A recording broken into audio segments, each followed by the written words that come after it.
New from ESCO Institute. Introducing the EPA Section 608 Interactive Online Course. Version 2.0.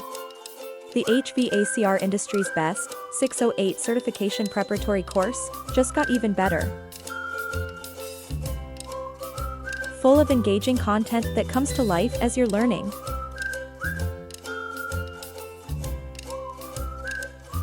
The program includes built-in flashcards so you can review important terms and definitions. There are helpful resources like the pressure temperature chart and a PDF version of the manual to help you study. You'll be able to check your knowledge with interactive exercises. Ready to get started? You'll find the ESCO EPA Section 608 interactive course on the HVACR Learning Network, the industry's leading source of online and digital content. Visit hvacr.elearn.network today. Hello, everyone. Thank you so much for joining us on Did You Know, the ESCO HVAC show.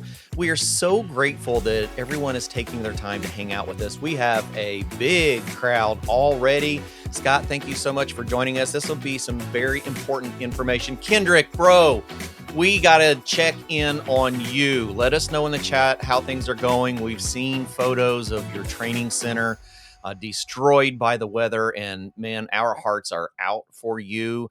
Jason is one of the few homes in his entire area that has power right now. Internet is down. He's joining us from a satellite connection, so we're thankful that Jason is spending time with us. We're both running on fumes. It's been an insane couple of weeks. Most of the team was up at Ann Arbor, Michigan for the UA International Training Program and apprentice competition. It was, it was awesome. It was a very long day. Let us know, everyone, where you're joining from. Like, we are here for you. There's a lot of things happening in the industry. The 608 is the big one right now. Osvaldo join us from Belize again. Man, someday we're gonna have to do the show live from Belize. I'm ready for that. That would be cool. Wouldn't it? Like, I'm all over that one. We've got Professor Silberstein in Florida. Like, we've got 119 people minimum on here. That's just the ones that some of the social media avenues are reporting. And we're just super excited to have you all here. Like, everyone just popping up from different states and cities. And we're glad that you're joining us. We're here every week bringing you what's current in the industry, bringing you some of the top educators. This is an important topic that has just sprung up, and we want to make sure that everyone is prepared for this as we move into the next generation of EPA 608 testing. It's been quite a while since we had a makeover, Jason. Don't you agree? It has been, yes. And they are few and far between, actually. So we're fortunate to be able to get this, yes. We just got shot down. Howard's going to take this trip. What happened? We get so many popping in here, I can't even keep up with them. I think I'm going to end up going to the first slide, and we're going to start this off. And Jason is going to set the background. Disclaimer there about what you're asking. Big disclaimer. We have a lot of educators that are going to be hanging out with us today. Like, we're up already over 132. Thank you all for spending time with us. Big disclaimer. Remember, the EPA 608 is a proctored exam. As proctors, we have vowed not to discuss the content. We keep it locked away. We are not going to be discussing individual test questions here, and we ask that you do not as well. A very good chance we'll have representatives from the EPA here. So if there are questions Jason and I cannot answer, we may have assistance in the chat. We'll see how that goes. So as we move forward, we want to make sure that any questions that come through are pertinent to the test procedures overall, the types of content that is going to be potentially coming into the mix, the types of content that will potentially or likely be going away.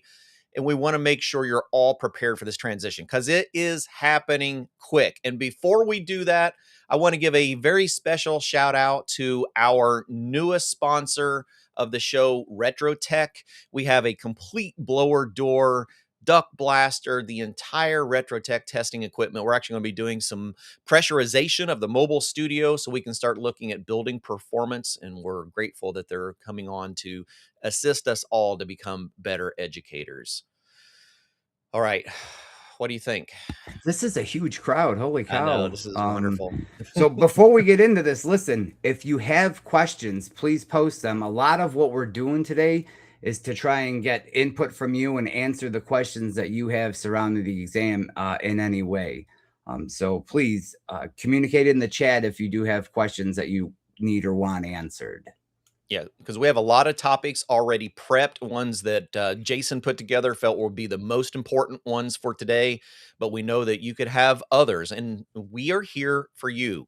The ESCO Institute and HVAC Excellence is here to support your training needs, whether you are a contractor, whether you're a technician, you're a distributor, you're a manufacturer, you're a secondary, post-secondary school.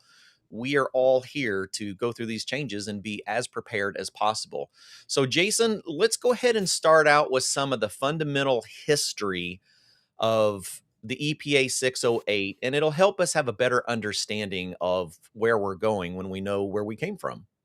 So the original exam was released all the way back in 1992, and it wasn't revised until 2018. So here we are 8 years later. There's going to be another revision. It will come out this month sometime, August 2026. And the current exam that we are using now will be phased out January 1, 2027. There is no requirement for recertification or retesting. If you currently hold a 608, you don't have to retake it. You don't have to recertify. So how do these revisions happen? Right. Well, the revision is done by EPA with participation from the different certifying organizations. So all of the organizations that are approved to give this test get an email saying, hey, we're going to get together online. Let's discuss this. Anybody that wants to help, everyone can join in, and we're going to do this together. Once the test revision is finished, so to speak, there is pilot testing that is done to make sure that the questions are okay, that the answer, everything is proper with the exam. And after reviewing the data from the pilot testing, they then release the finalized test bank. So for this new revision, we've gone through the revision and the pilot testing already. So we're 2 out of the 3 steps into this. The last part of it is going to be EPA releasing the new question bank.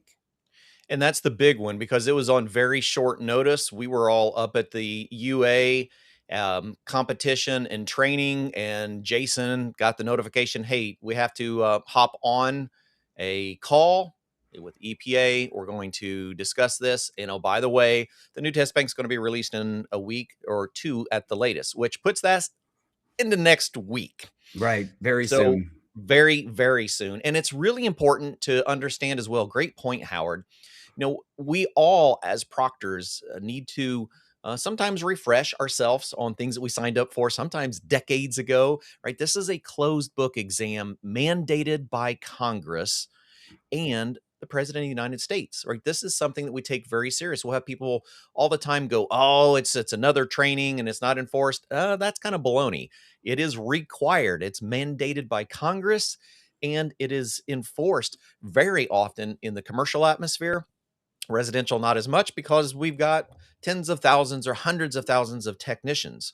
But we do see incidences where we have EPA investigations. I actually had a direct phone call with my local agency about a month ago on one that we had found in social media that needed to be covered.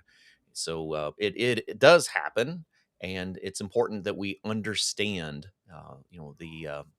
the reasons behind all of these regulations. We're not doing this, or EPA is not doing this just to do it, right?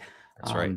The reason we're choosing this time and in this place for this revision is all of the changes that our industry has been going through, right? So we want to make sure that that entry-level exam, the the gate that everyone has to pass through in order to get in here and buy refrigerant service, refrigerant systems, is current and reflects what technicians are going to see in the field today. Right. And sadly, we still have institutions that will submit tests from material that is not even current from today. let alone the next test bank that is going to be out. Leanna de la Garza, this is exactly why we want to have these conversations.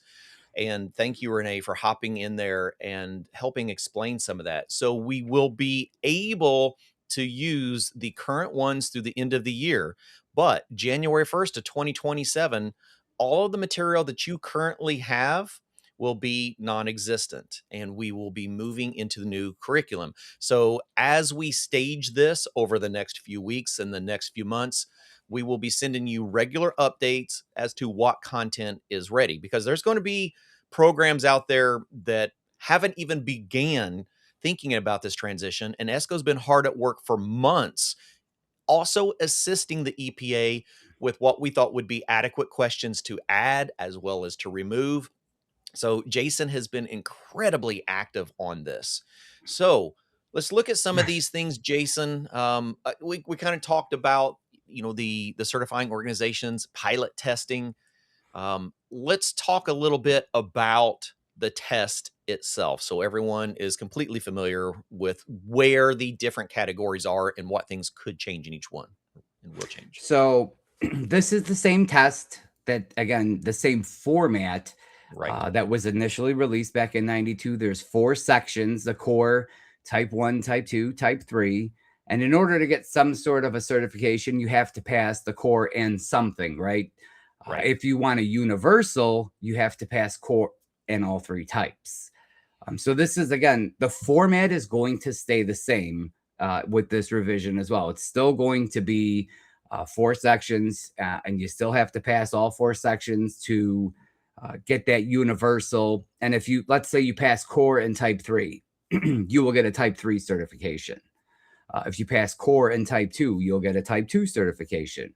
So in order to get that coveted universal certification that everyone talks about, you have to pass core and all 3 types. That is going to stay the same with this revision. It hasn't changed. Okay. That was one of the questions that I heard a lot from the industry is, will we have a type 4 that covers A2L refrigerants? Because you got to remember, the EPA 608 came out of the Clean Air Act. It was very much focused on chlorinated refrigerants and how they affected the ozone layer of our atmosphere. We had, through the AIM Act, the EPA was given the authority to determine if there was going to be a separate training and certification required for the safe handling of flammable refrigerants. Completely different thing. When we talk about the Clean Air Act, we're talking about ozone and atmosphere. We talk about the AIM Act, it is now the safe handling of flammable refrigerants. HFCs Now, and HFOs, correct. exactly, a little different scenario. So we're not going to see a type 4, and we have yet to see a requirement out of the AIM Act. Is that correct, Jason? Right. At this time, there's no federal requirement for testing and certification of flammables or HFC, HFOs, Mhm. but we're starting to see at the state level or the supply house level, or even equipment manufacturers starting to require some sort of a knowledge-based certification in those areas, absent any federal requirements for certification. But the EPA does have the right, written in the AIM Act, to require additional testing should they choose to implement that. Absolutely. This is such a good comment, and it's a big part of the reasoning behind the requirement for the safe handling of refrigerants. Did you know that only 3 to 6% of all of the refrigerant annually actually makes it back to reclamation? Jason, think about that. Yes, that's Like, on 3%. a yeah, Yes. so 95+% of refrigerant does not make it back. When we think about these refrigerant transitions, we hear so many what if scenarios. Oh, what if the patent's running out? What if it's time for something new? It truly comes down to, we have made these changes to the EPA 608, and the changes in refrigerants, especially the phase down of particular ones like HCFCs and now HFCs, because unfortunately, as an industry, we have mishandled them. Yeah, they're not making it back. Exactly. So Okay. there is a push to increase that 3%, and we're going to need it moving forward to bridge the gap for the phase down. So in order to meet the service needs of legacy systems, we're going to have reclaimed refrigerant be a big part of that part of the equation, and we have to boost those. Those are rookie numbers. We have to boost those numbers. Exactly. I've seen some very interesting comments. We could have an entire show on this. I was talking to an instructor this week. We had the conversation of, you don't have to look at the entire change in our atmosphere just because of hydrocarbon releases through fuels or through refrigerants, whatever it is. If you can think about the earth as a big bottle, and as HVACR professionals, we understand temperature pressure relationship. And there are changes with pressure that are causing changes in temperature. And I hope that all starts to make sense. There are a lot of ways we can look at these transitions, but it very much comes down to, we have to be better stewards of the refrigerants that we have created as a civilization. All right, so let's get into the test a little bit more. Okay, this is the fun stuff, right? Okay. So the EPA releases to all of the testing organizations. By the way, for that question, there is a slide for that about, yes, we will have new training material. We have you covered. We got you covered. Yep. So they release a test bank that has to be used by all of the certifying organizations. It's about 400 questions, give or take. Again, this question bank is federally protected. It can't be published or released under any circumstances. And we do have a slide for that later on security. Yes. So as a certifying organization, when we get this test bank, we are required to make 10 different versions of the exam so that the two people sitting next to each other aren't taking the same exam, right? Sure. We have to, so as ESCO, we get the bank, we make 10 different versions of the exam, either on paper or online, and we're ready to roll. We should have these revised test banks by, again, sometime this month, August 2026. But this is how it kind of goes down. So there's a whole lot of questions, a whole lot, like 400, right? And then once we get this, and they're separated, core, type 1, type 2, type 3. And we have to pull from each of those questions to make the 100 question exam, 25 questions per type. And then we make another one. And we have to do that 10 times so that we have 10 different exams. That's written in the regulations, right? That we have to have 10 different versions of the test. Yeah. And, with those revisions and different versions, Robert Lopez. Robert, how are you? Had a great question. So if a technician already has, say, like a type 2, they're residential, they've never focused on their universal, they have a current type 2, and they don't get their testing done by the end of the year, when the new test comes out, will they be able to go back like they currently can and take those sections to be able to acquire that universal? The answer is yes. Awesome. So if you currently say hold a type 2 and then March of next year you decide, listen, I want to get universal, you can definitely go on and take the types that you need and get your universal. Yep. It won't be the old exam that you're taking, though. It'll be the new exam. Right. And so that's such a great point, Renee. If you have a student, if you have a technician that has not currently acquired it, it could be worth taking the test now to get to the universal. But at the same time, it might be a better option as an instructor, as a business owner, as someone who is educating the next generation of technicians, to have them take the next version, because there's going to be content that will be more relevant with today's industry than it was in generation. So for a time here, between the time the new test comes out and the end of the year, there are going to be 2 different versions of the exam, and you can choose which one you want to take, the revised exam or the current exam. And then when January 1, 2027 hits, that old exam goes away and all you have left is the new revised exam. So for, again, the next few months, there may be a little confusion.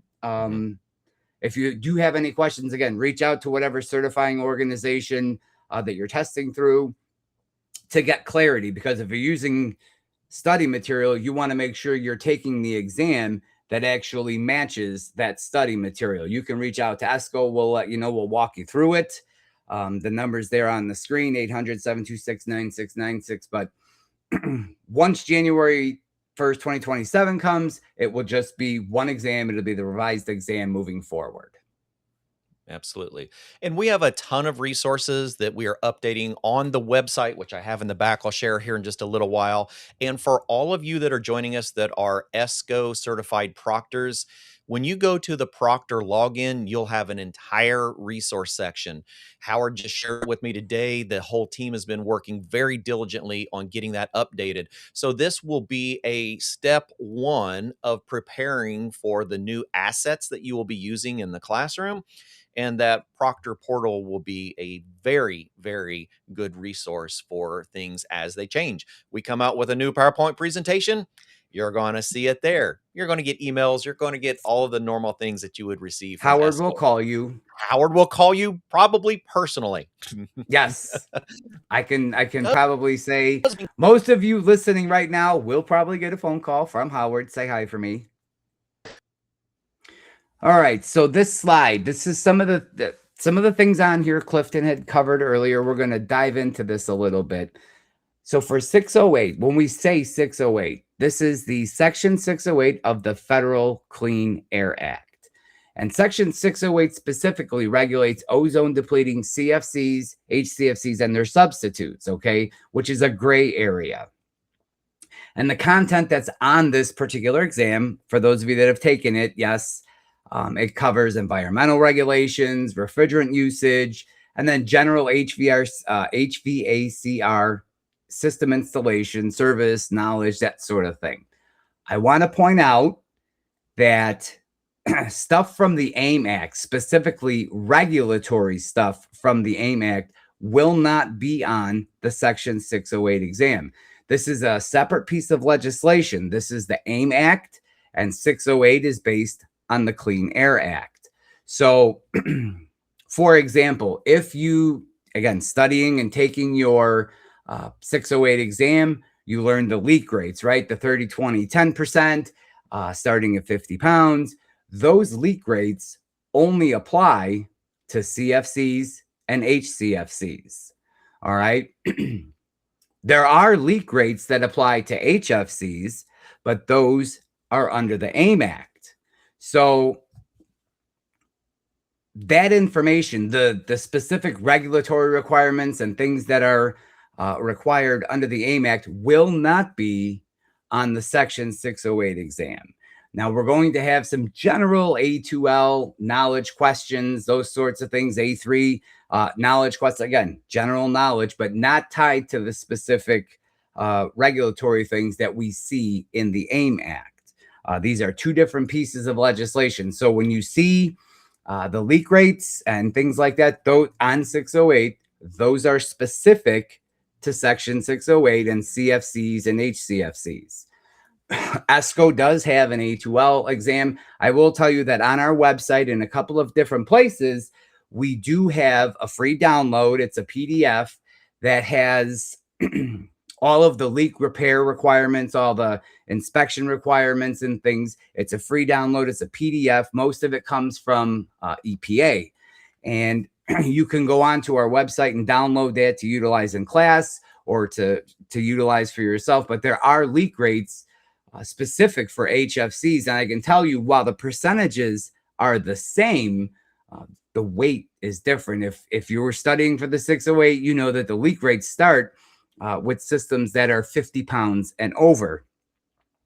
When we get into the AIM Act and the HFC refrigerants, it starts at 15 pounds. In both instances, though, we know that residential, light commercial air conditioning was exempt from those leak rates. So, again, two separate pieces of legislation, two different exams. So you won't see the things specific from the AIM Act on the 608 exam. The 608 is from the regs under Section 608 of the Clean Air Act. And again, these are the topics that are generally covered. For those of us that have taken the exam, seen the exam, you get the idea. It's a introductory exam into the regs and things from the Clean Air Act. It doesn't tell you how do you calculate superheat or subcooling. This is not a real nuts and bolts type HVAC exam. It's more of a regulatory, environmental, very high level overview exam. It's not, a lot of folks think, okay, I have the 608 certification. I'm a technician now. This test does not certify you as a technician. All right. It certifies that you understand the rules and regs regarding use of the refrigerant specifically. Clifton, are you with us? I can't hear you. I'm going to move forward a little bit here. We don't hear Clifton just yet. I'm going to keep going, though. We're going to keep powering through this. If you have any questions, please throw them in the chat so that we can address them today here live on the show. There's a lot of folks that are on here. So far, we've gotten tons of good questions. Keep them rolling. But moving forward, we have what's called contained in Section 608 is something called the RMP. The RMP is the Refrigerant Management Program. And this is what a lot of the questions on the Section 608 exam are based on. It contains the sales restrictions, the certification requirement, the ban, yes, the 11th commandment right there, thou shalt not vent, recovery requirements, leak repair and monitoring, record. This is a big one, record keeping requirements. A lot of folks don't realize that as a technician or a contractor, you need to be keeping these refrigerant logs for 3 years. Now, shout out to FM Hero here, because for record keeping requirements, yes, for reporting, they make it very, very, very easy. I know we all remember those green refrigerant log books that we used to write down in. They're getting really, really hard to come by these days because people just don't like printed books anymore. Everything is gone the way of digital, right? I'm called Fred Flintstone quite often because I prefer a paper, right? Ink and paper with a cover, and I can look at it and hold it. It's not a digital device, but FM Hero has done a great job here on the record keeping and reporting requirements for refrigerants. If you haven't checked those out, you really should check them out. But the RMP contains all of the things that, like the 10 commandments, if you will, of refrigeration, right? All the things we can and can't do. I will say this, while the 608 contains it and regulates mostly CFCs and HCFCs, chlorinated refrigerants, deals with ozone depletion, these RMP, the requirements of the refrigerant management program, specifically the certification requirement, the venting ban, and the sales restriction, still apply to HFCs and HFOs.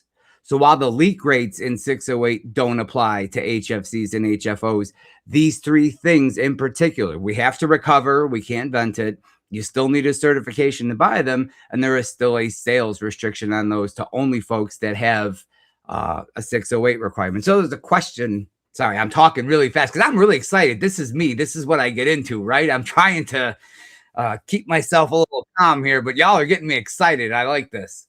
So it says, who enforces the record keeping?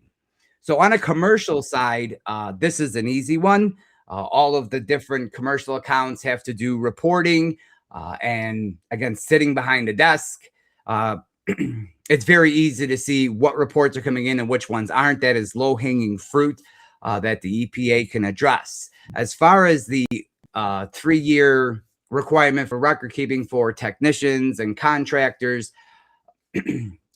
I can't say who's enforcing it. If you're audited by the EPA, which has happened to a number of contractors, a number of companies, and you don't have the records, now you have a situation, right? You're going to have a bad time of it.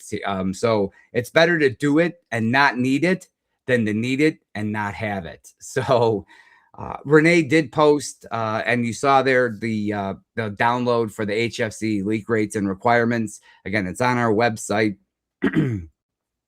But again, for the HFCs and the HFOs, there's 3 parts here of the RMP that actually apply to the current lineup of refrigerants, the HFCs and the HFOs. And again, that's the certification requirement, the ban on venting must recover, and then the sales restrictions. So this still is going to stay around for quite some time because it does apply to the modern refrigerants. There is on this this next slide here, this is a visual sort of representation of what's covered under the RMP. Again, you'll see this. We'll have this video up in a few days to a week after this, and you can get in on this and see. But it's everything that I just told you in a picture, right? We have to have certification. You have to recover. It covers leaks, sales restrictions, record keeping, safe disposal, right? What happens if we have to dispose of a system or a cylinder? Reclamation, service practices, best practices for evacuation, recovery, those sorts of things. So that, again, this is called the R, and a lot of our questions that we're going to see on the exam deal with this specifically. A lot of the things that come from those topics right there. There was a question that there's a lot of questions coming in. It sounds like it's coming from the mic behind you instead of the one in front of you, like a room area mic rather than the mic that's directly in front of you. There you go. Now we can hear Clifton. Say hi to everybody. Welcome back.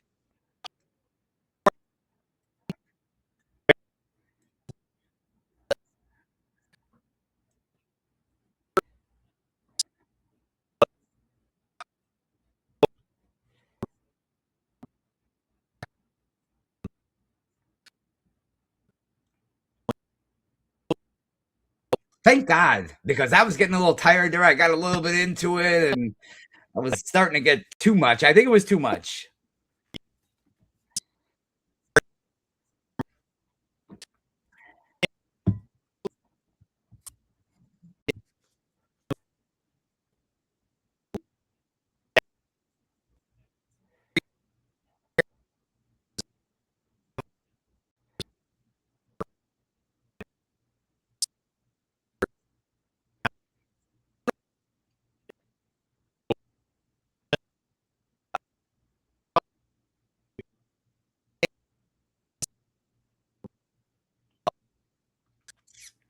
So they're saying they can't hear you.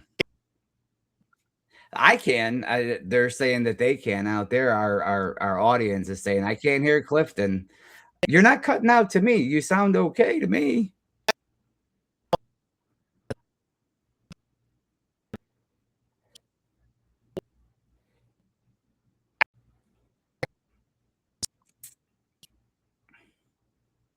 All right, I'm going to keep talking. Yeah, I will keep on rolling. I do want to go back to this slide again to, again, talk about this RMP a little bit. And again, please put your questions in the chat so that I can address them as we come up. Again, a lot of the test questions on this current exam are based on a lot of these things, right? The sales restriction, all of these topics. These are things that when you go to a supply house and you try to buy refrigerant and they're going to ask you, do you have your certification? They're going to take a copy of it and keep it on file, those sorts of things. These are the requirements that put that kind of thing in place. So again, we have an exam. It was updated in 2018. Can y'all hear me? Are we good on hearing my microphone? Just make sure before I really get into this that everybody is hearing me. Yeah. Let's do a mic check since we're both joining in with a with different connection points. All right. Can you hear Jason? I'm going to keep talking because I'm excited now and you're not stopping me. Yeah. No, I'm wound up too. This will be all recorded.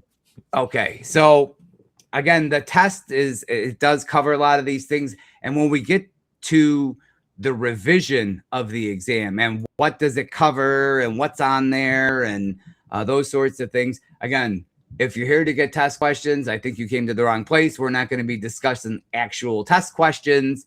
We're going to discuss areas of interest, topics, those sorts of things. So again, moving forward, a lot of these topics that you see here are going to be fodder for questions on the exam, right? This is where we're going to pull a lot of these questions from, this RMP. And again, this is the wheel, so to speak, from 608. Clifton, I believe they're hearing you now. Yeah, both of us, I think, are coming in good and clear, Jason. Nice. So what should I expect from this new exam? And it took some time to do all of this. Again, this is a process that started a year ago. So yeah, actually we started this process in August of last year. Yes. Yeah. And we're getting ready to now release it in August of this year. So what can you anticipate for this new exam? I can tell you this. The outdated questions have been removed from the exam. Questions on things that either no longer exist, are no longer common, old type stuff that when you look at it, you're like, man, I've only ever seen a picture of that. Like passive recovery with a bag? Yeah, things, or a charging cylinder. Yeah. I still have my charging cylinder. But most I might still have our 12 in it, but I have one. As a show and tell piece, right? It's not a functional piece of equipment in the field anymore. Yeah. So Adam put some good stats right there. Oh, yeah, he always does. He is so sharp and on it. I don't know how I don't know if he's like Googling really fast or if he's like a Howard. In his head. He just retains this information. Yeah. We have to look it up there. Yeah.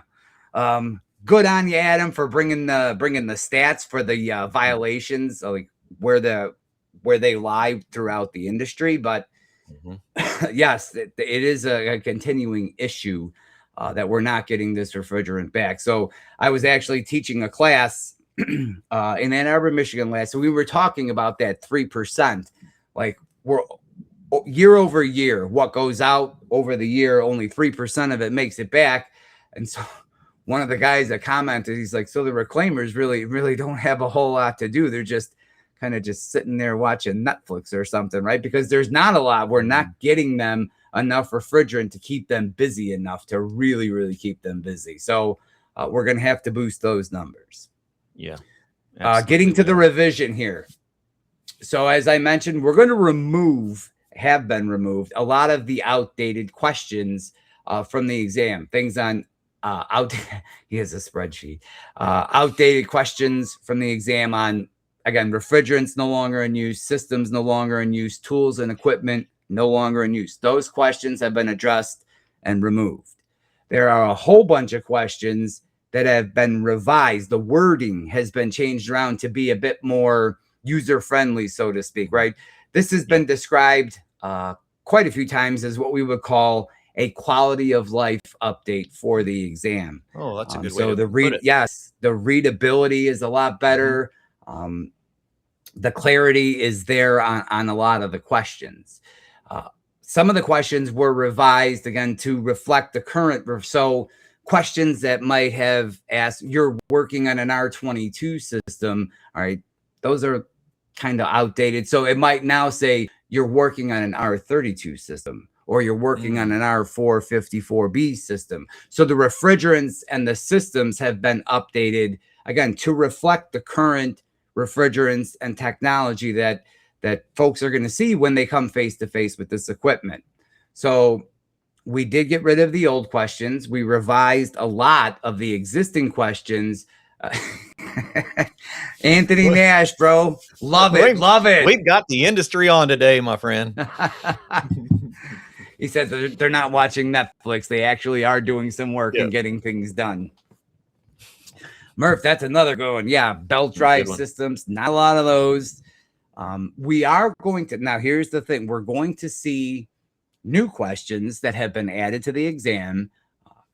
They are general knowledge questions on A2L refrigerants, A3 refrigerants, but they are not specific things covered again under the AIM Act. These are just general knowledge questions, because remember, the RMP still applies to these refrigerants. So You bet. under Section 608. So we're going to see some general knowledge questions on modern refrigerants, A2Ls like 32, 454B, 1234YF. There's even some questions on the A3 refrigerants and how they're exempt from recovery, right? ESCO does have an A3 refrigerant course that covers a lot of the things that you would need to know about these hydrocarbon refrigerants.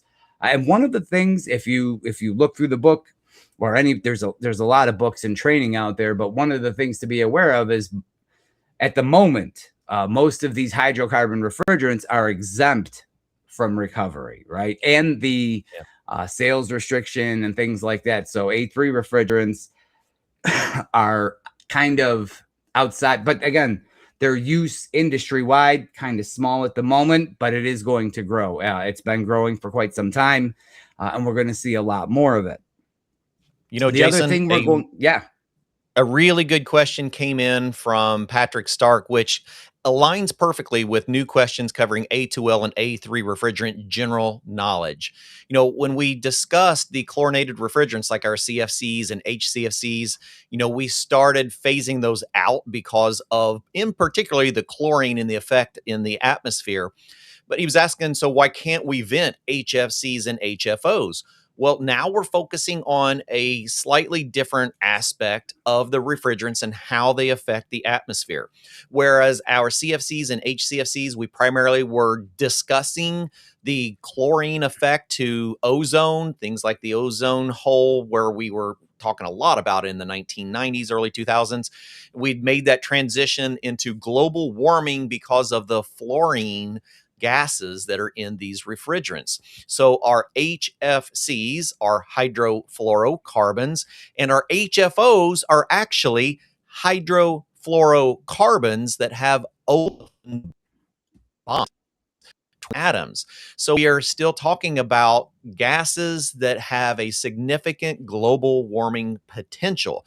Even when we get into our hydrocarbons, those highly flammable, they all still have effects. They all have some global warming potential to them. So that's why it's important that we have this general knowledge and general use of these refrigerants, because it all comes back to what are they doing when they escape. So there is some. So the ozone depletion potential, right, was being addressed through the CFCs and the HCFCs, and in the AIM Act, and specifically with HFCs, HFOs, we are addressing a different potential, right? We call it GWP. Anything that we dump in mass into our atmosphere and stratosphere are going to have effects, all right? There's no getting around the fact that if you keep dumping stuff into the air, something is definitely going to happen to the air, right? Even if you don't want to believe in global warming and all that, it's still a pretty large source of pollution and contamination to the air that we all have to breathe. That's one. Two, we want to try and reuse these refrigerants. We want to try and recover them, get them back to the reclaimer, and put them back on the market. That makes availability a lot higher and keeps the price lower. The more, especially with the older refrigerants, the more that we lose, we have permanently lost those from the supply chain, like your CFCs and your HCFCs, and now even your HFCs, because of the phase down. The more of that we lose to the atmosphere, the more we lose in our overall supply chain of refrigerants. So when we're going to go to buy refrigerants to service these legacy systems or even some of these newer systems, the more that we lose to the atmosphere, the less likely it is to find the cylinder that you need at the supply house.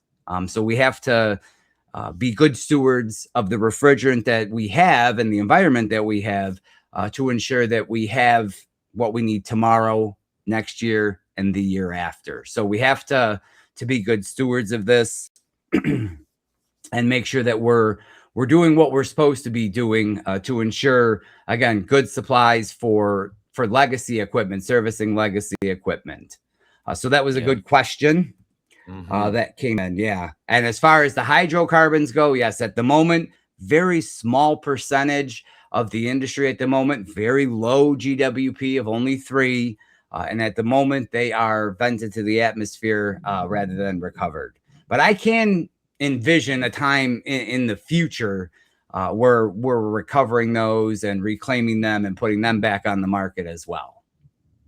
I agree. You know, a great comment came in from this, and we're so glad that you're joining us. This is part of the reason we have these conversations. We're not here to voice our personal opinions. We're here to inform and to provoke thought and conversation on the industry that we work for. There is a lot of conversation we can have off of this one single comment because it's so misunderstood in our industry. If you think back when refrigerants were introduced into sealed systems, they were never designed to be released. They were never studied on what would happen when 96% of it was released to the atmosphere. We are just now starting to see and measure the consequences of those effects. So as an industry, we have to be aware it is our responsibility to be these stewards we keep talking about, because we don't even know all of the consequences that are potential with bad practices like we have unfortunately been doing for a very long time. I use an example. A lot of folks are saying, well, why can't I do this now? We don't know 20 years from now what the effects may be of dumping all of this into the air that we're breathing. So years ago, when you went to the dentist, and I'm talking years and years ago, they would give you a filling in your tooth, and that filling would be made of mercury. Mercury was a very soft, very pliable material. They could mold it and fit it into your tooth. It was great until we learned years later that, hey, it's probably not a good idea to put mercury in your mouth. We know now that it's like toxic and stuff, right? But at the time, it was a good idea, right? It fit a need, and we thought, wait, so we learned from that experience and we've moved forward, right? Same thing here. No one's here to say like these are the end all be all solutions, and that 20 years from now we'll be at where we are now. We're going to learn from things and we're going to continue to move forward, and it may require changes to the industry again. It's something that we need to be, because we're always learning. Our instrumentation is getting better. Our tools are getting better. All of the data that we have access to today, it's incredible. So it allows us to make quicker decisions and allows us to make changes to whatever requires it moving forward. Yeah, indeed. Man, oh man, Jason, I'm so glad that you have been on top of this, because I try to pay as much attention and listen to our industry partners as much as I can. But you have just done an exceptional job of staying ahead of this curve. I appreciate that. Thank you. All right. So let's go over. We've had some questions about the revised study materials, like the manual, like the PowerPoint, like the interactive e-learning course. Let's kind of brief on that. Renee has been doing a very diligent job of answering these questions throughout the chat, and so we'll share a little bit more of this with you here. So there's a couple of different things here to address.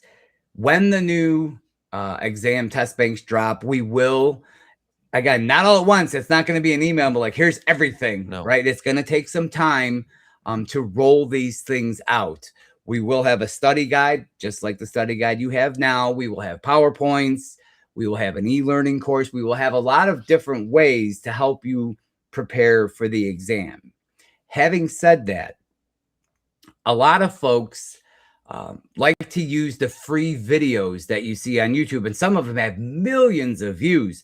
Very good instructional, instructor-led review for the 608 exam. There's some free downloadable things on the internet.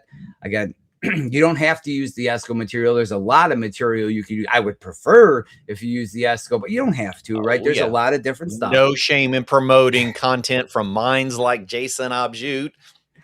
So the reason I bring this up is if you pull up a video to show to your class or to review for the test, when was that video created? When was it posted?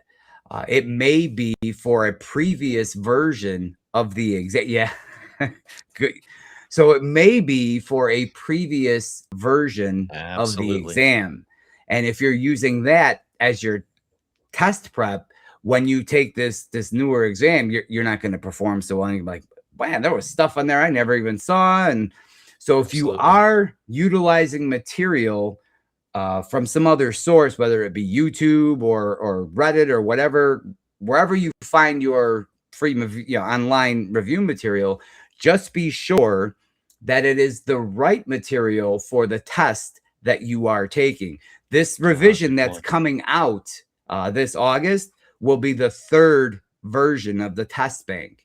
So there's going to be multiple generations of review material out there. You have to make sure that you do have, again, for the exam that you're taking, the latest review material for the newest exam. And again, for that period, for the rest of this year, for those few months, there's 2 different exams that you could be taking. So it's going to be of the utmost importance that you know which version you're taking, so you know which review material to use to study. So ESCO will, once we receive this test bank, which is coming soon, right in the next week or so, we will begin to finish up and release the study guide for that exam, the PowerPoints for reviewing for that exam, and then an e-learning course. We don't have it yet because we don't have the test bank yet. The test bank is coming within the next week or so. Once we get it, again, we can confirm all of the material that is in our study material and get it out to all of you listeners out there, right? You will get an email. It will be a different version. Instead of being version 9, it'll be version 10 or something like that. When you log into your Proctor resource area, you will see the updated exam. When you go to purchase exams, if you're using digital exams, you will see the difference between the exams, old and new. But if you do have questions, we really want you to call somebody, email somebody, so that we don't get this messed up. So we're not using the old book with the new test or the new book with the old test, right? We want to match everything up. So far, so good. I mean, we're moving here. Yeah. Lots of great questions. One that came in, and Renee is already on it. Yes. There is a practice that is still very much relevant in our industry using Scantron test exams. I was using them when I was still at the distributor level. At the end of that, I had transferred over to doing digital testing, and I would never step back again.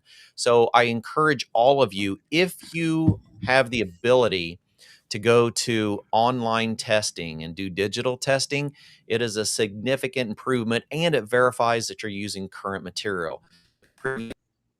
It's going to be very easy to have a outdated test book and be working with a test that could have been from a different generation. So at the end of this year, if you are still using Scantron, if you're using any of the existing material, we will be discussing how to exchange the material so that you have the updated content of any asset that you're working with. So a good question came up. Will they be the same Scantrons? Yes, they will. You'll have a revised test booklet. If you're still using print exams, I understand there's a lot of material out there. There's a lot of places where we don't get internet, right? We can't have 22 students or contractors or whoever, technicians, log on and test at the same time. So they use paper exams. There will be a new test booklet.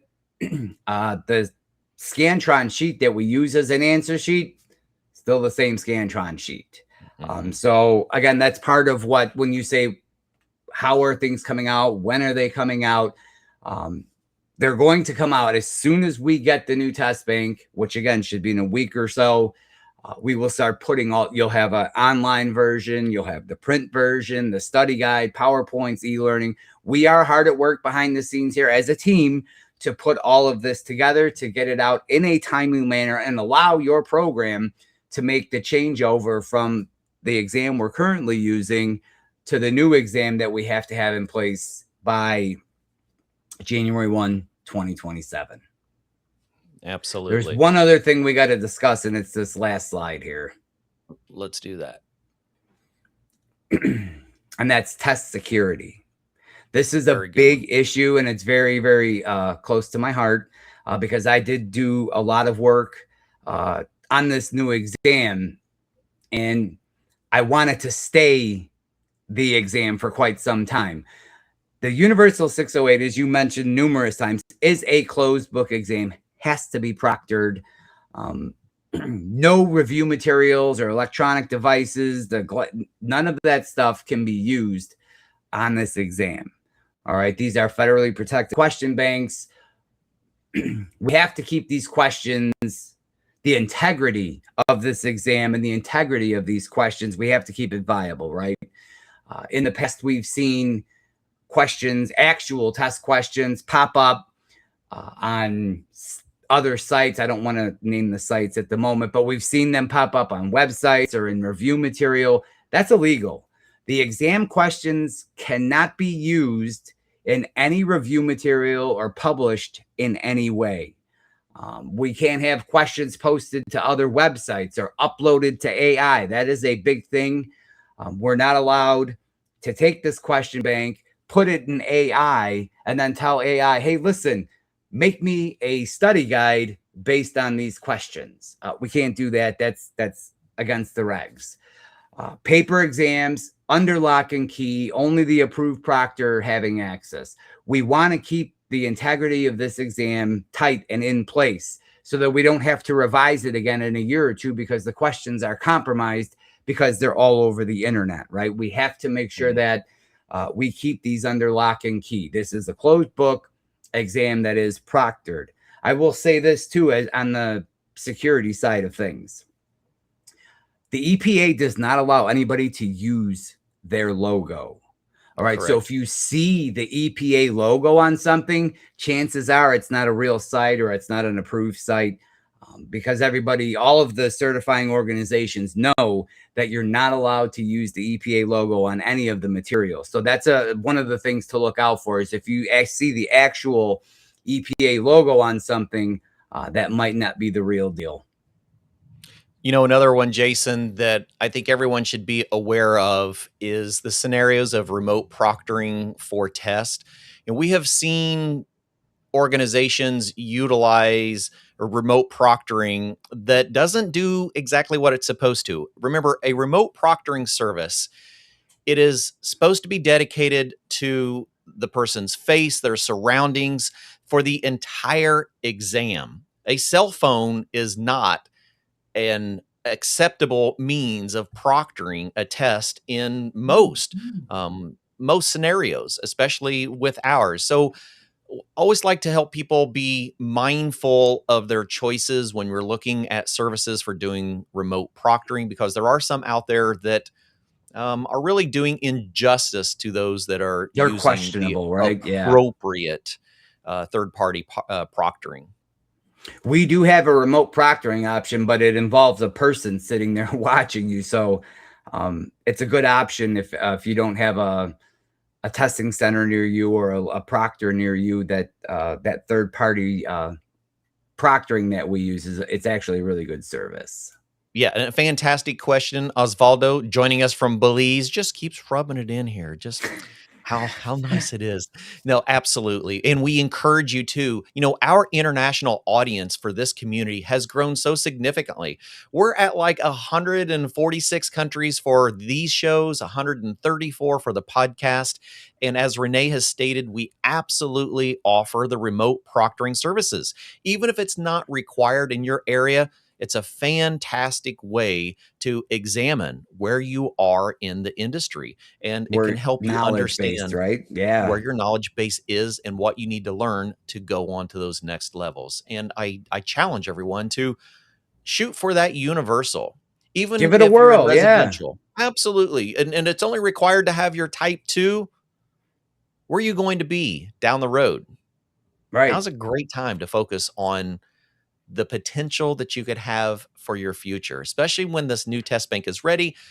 Even if you already have an existing EPA 608, it is a fantastic time to go take the test again to see where you are. Because remember, the EPA states very specifically, it is the technician's responsibility to understand and to learn about the changes that happen after they've taken their initial test, which means we all really should be taking the test as it's released. So to answer a couple of questions that came up, no social security numbers anywhere on anything. We're not doing that anymore, right? There was a question that came up about providing social security number. No more of that. And then, will the new exam cost be higher? At the moment, it is the same price, same exam, same everything you're doing. Nothing has changed on that front. Nope. But there was a lot of good in questions. The future, yes, we will absolutely. Howard will call you. So if you're out here listening and participating today, and you do get a call from ESCO or an email from ESCO, please answer that call or check that email, because it's probably going to be regarding this new 608, this prep material, or the exam, or if you're participating in the conference, it may have something to do with our upcoming conference in March. It's not a sales call. It's not, again, we're calling to let you know that there's a new exam. Here's what you need to do. Here's how you access the material. And we need to make sure that we have the correct contact information and shipping information for you. Absolutely. He said, challenge accepted. Nice. Challenge accepted. And speaking of the conference, I'm sure we're going to be covering a lot of this material and ways to deliver this content in the classroom at our National HVACR Education Conference. We encourage all of you to join us there. It's going to be an exciting time this year. And we're so glad that you spent time learning about these changes in the industry. Don't hesitate to reach out to us. Hop into your Proctor portal. Make sure all of your contact information is current. If you have any questions, let us know. We are here to serve you, and we thank you all for spending your time with us. Jason, anything else we need to cover before we hop out of here? I think we got it. I did too. Thank you so much for spending time with us. I know it's a lot going on up there. I know you've had very little sleep for the last few days, and you never fail to put on an amazing performance. Well, we had a great audience today with a lot of audience participation, and that makes the show go really smooth. It does. And it makes it a lot of fun for us. Yes. So thank you all once again. Have a wonderful night, and we will see you all again next week on Did You Know, the ESCO HVAC show. Bye, everybody.